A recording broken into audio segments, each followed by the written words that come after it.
Siguiendo el cuantos reports que alegadamente envuelto el cuantos alto oficiales y político na asunto de droga prohibido, el Philippine Drug Enforcement Agency o PIDEA ta investiga con este report por medio de colecta información y evidencia. Según con el Deputy Regional Director del PIDEA 9 Levi Ortiz, ta tormenta según sila ahunta information siendo mayoría ta pwede saka sila magarong information.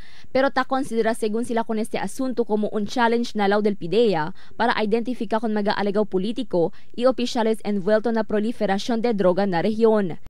May mga reports tayo pero that remains to be verified kasi mga raw info pa.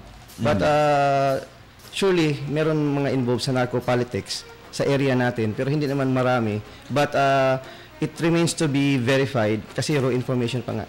Según con Ortiz, hindi sila takita con el posibilidad que cuantos alto oficial el ta servir como magaprotector de droga na rehiyon.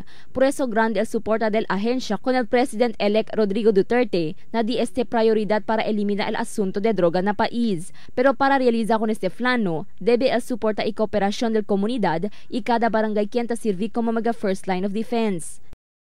Ang drug problem kasi, it's not for the police, the PDEA, or any law enforcer to solve alone. No? Kaya nga yung RA 9165 natin is called Comprehensive Dangerous Drugs Act because it needs the participation of all sectors, public and private. Kaya tama talaga yung ano ng bagong presidente natin na we will start from the barangay at the grassroots level. Kasi the first line of defense against in the fight against illegal drugs talaga is the barangay. Kaya I congratulate yung barangay Tugbungan kahapon. They initiated the revitalization and reorganization of the BADAC, the Barangay Anti-Drug Abuse Council. It helps a lot. It helps a lot in our fight against drugs.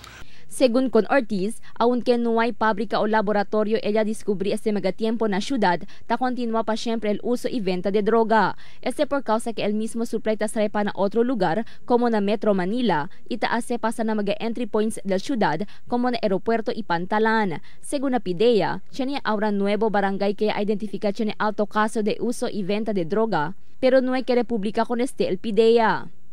Crystal Almunia, Dateline Zamboanga.